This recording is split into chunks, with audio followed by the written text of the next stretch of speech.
Grâce à ce tuto, tu vas comprendre le théorème de Pythagore. Pour cela, je vais répondre à 3 questions. Quand l'utiliser? Quel est le vocabulaire à connaître? Et enfin, comment l'utiliser? Allez, c'est parti. On va répondre à la première question qu'on me pose souvent. Comment savoir quand je dois appliquer le théorème de Pythagore? Eh bien, 3 conditions doivent être réunies. La première, être dans un triangle rectangle. Tu dois connaître la longueur de 2 côtés sur les 3. Et enfin, on te demande de calculer la longueur du 3e côté. Je vais te montrer 2 énoncés types. Les voici. Donc à chaque fois, on a bien un triangle rectangle. On connaît bien 2 côtés sur les 3. Et donc, on te demande de trouver le 3e côté. Maintenant, on va faire un petit peu de vocabulaire. Je vais te rappeler c'est quoi déjà l'hypoténuse d'un triangle. Donc, c'est le nom d'un des côtés du triangle rectangle. Pour le reconnaître, dis-toi que c'est le côté en face de l'angle droit. Donc si je prends le triangle du haut, le triangle en face de l'angle droit, c'est donc le côté violet. Et dans le deuxième, le côté en face de l'angle droit, c'est le côté AC. Voilà comment on reconnaît l'hypoténuse dans un triangle rectangle. Maintenant, je vais te parler de l'égalité de Pythagore. Alors, qu'est-ce que l'égalité de Pythagore? C'est une formule que tu dois écrire quand tu appliques le théorème de Pythagore. Voici ce qu'elle dit. Le carré de la longueur de l'hypoténuse est égal à la somme des carrés des longueurs des 2 autres côtés. Alors, nous allons voir concrètement dans ce triangle comment elle va s'écrire. Donc, je signale que l'hypoténuse est en violet, et donc c'est le côté MC. Donc, le carré de l'hypoténuse, donc longueur MC au carré, est égal. La somme c'est le résultat d'une addition, donc plus des carrés, donc ici il y en a 2, des longueurs des 2 autres côtés, donc les 2 autres côtés du triangle, il y a le côté CJ et le côté JM. Voilà l'égalité de Pythagore par rapport à ce triangle. Maintenant, nous allons voir comment ça marche le théorème de Pythagore. Pour cela, je vais reprendre les 2 questions types que je t'ai données en début d'exercice. Tu vas voir que donc, dans le premier, on doit chercher l'hypoténuse. Dans le deuxième, on doit chercher un des côtés de l'angle droit.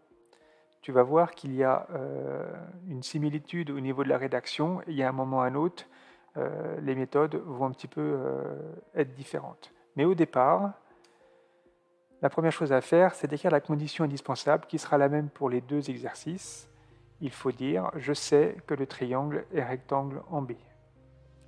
Puis, on cite le théorème utilisé. Là aussi, la même chose, d'après le théorème de Pythagore. On continue par écrire l'égalité de Pythagore. Alors ici, l'égalité va être la même parce que c'est le même triangle avec le même angle droit en B. Donc voilà comment elle va s'écrire. AC au carré est égal à AB au carré plus BC au carré. Même égalité de Pythagore pour le deuxième exercice. C'est bien la même chose. Maintenant qu'on a écrit l'égalité de Pythagore en lettres, les longueurs que l'on connaît, on les change en nombres. Les autres, on les laisse en lettres. Alors dans le premier exercice, ah oui, pardon, j'avais oublié de dire, ne pas oublier de réécrire les carrés, parce que souvent je vois l'erreur. Donc, dans le premier exercice, je connais la longueur AB et je connais la longueur BC. Donc je les ai remplacés par 6 et 7.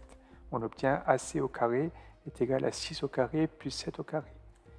Dans le deuxième exemple, cette fois-ci, on connaît l'hypoténuse, donc on écrit 10 au carré est égal à AB au carré plus 8,3 au carré. Maintenant, on calcule les carrés. Donc 6 au carré, 6 fois 6, 36, 7 au carré, 7 fois 7, 49. Ce qui nous donne AC au carré est égal à 36 plus 49. Dans l'autre exemple, 10 au carré, ça fait 100, et 8,3 au carré, à la calculatrice, on trouve 68,89. Et donc, on obtient que AC au carré est égal à 85. Alors ici, on voit que c'est un peu différent. Donc, pour t'expliquer le principe, on va juste faire un petit peu de logique avant de passer à la suite.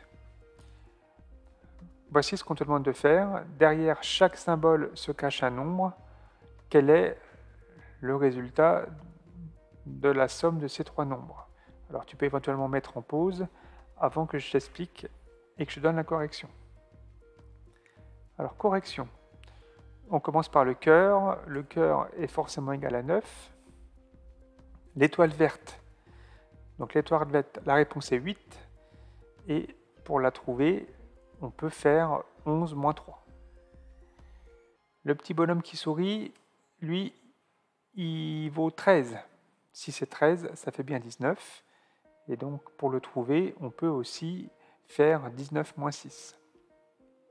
Et donc, 9 plus 8 plus 13, la réponse est donc 30. Alors, on va revenir à notre exercice. Et là, dis-toi que le AB carré, c'est comme si c'était l'étoile verte que je cherchais tout à l'heure. On a vu que pour trouver l'étoile verte, on pouvait faire moins. Donc ici, on va faire pareil. On va dire que l'étoile verte, c'est 100 moins 68,89. Ou encore, AB au carré est égal à 100 moins 68,89. Ce qui fait 31,11. Une fois qu'on a trouvé AC au carré et AB au carré, on supprime le carré en écrivant 85 et 31,11 sous une racine carrée. Voilà comment ça s'écrit. AC égale racine carrée de 85. Et pour le deuxième exemple, AB est égal à racine carrée de 31,11. Il suffit maintenant de taper ces résultats à la calculatrice et on trouve AC qui vaut environ 9,22 cm et AB qui vaut environ 5,58 cm.